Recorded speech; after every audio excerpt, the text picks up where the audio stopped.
Why did you choose to be a Capricorn? The Capricorns, being earth signs, are directly connected to the root chakra because the root chakra is all about creating safety and security throughout your life. A really good crystal for a Capricorn is going to be clear quartz because it's all about amplification. A primary life theme for a Capricorn is about attainment and materialization through their own hard work. But let's talk about their spirit animal real quick. Their spirit animal is the goose. The reason that a Capricorn is connected directly to a goose is because a goose or geese puts their family and their friends on a very high priority list. Okay. And so does the Capricorn. Capricorns are like very kind, very loyal, very brave in a very balanced way throughout their entire fucking life. They're very good communicators. They're very compassionate to their family, to their friends, to their community. And they really will always have a focus on family as a whole. This is both inner circle family and outer circles of family. One of the biggest challenges for the Capricorn is to learn to not self-sacrifice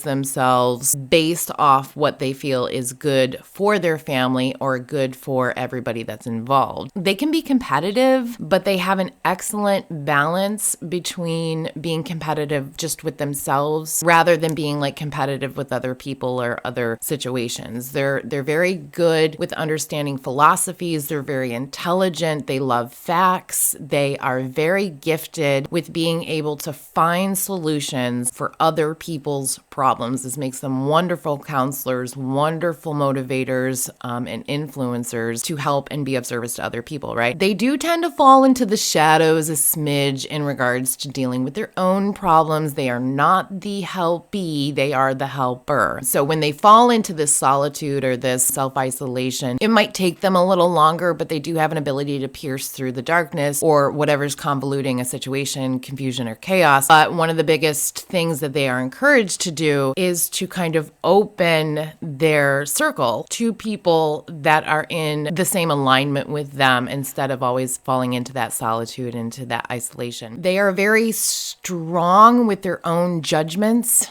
on themselves. So one of the things that is challenging for a Capricorn is to kind of look at themselves in a way that Source or the Most High or God or however you want to say it sees them. This gives them that confidence boost that they really need because they can see the best in other people. They have a very, very hard time seeing it in them. They're very resourceful though. They have like this constant dialogue, inner dialogue or conscious awareness in their mind that energies, resources, things need to be preserved. So they're very cautious who they actually give their energy to, who they give their time to. They know how to make the most out of their own energy. They know how to plan. They're wonderful planners. And with this talent, they can have like the best and most effective results in anything that they're choosing to like put their focus on. This can be a really big stumbling block for a Capricorn because ultimately they strive to attain balance, yes, especially within successive relationships, but sometimes they become so driven that they lose sight on the aspects of the things within those relationships that bring about joy. So that's a big challenge for Capricorns. But at some point they will recognize this. That's when they start to kind of bring in other people into their inner circle. They do start to trust and rely on others so they're not solely relying on themselves. And even though they might not openly share a lot of their affection towards the people that they love or the people that they let in, they are often seen as a lone wolf, but don't let that fool you because wolves do run in packs, okay? They love fiercely and they just kind of have to learn the lesson of faith and letting more than just hard work lead them through life.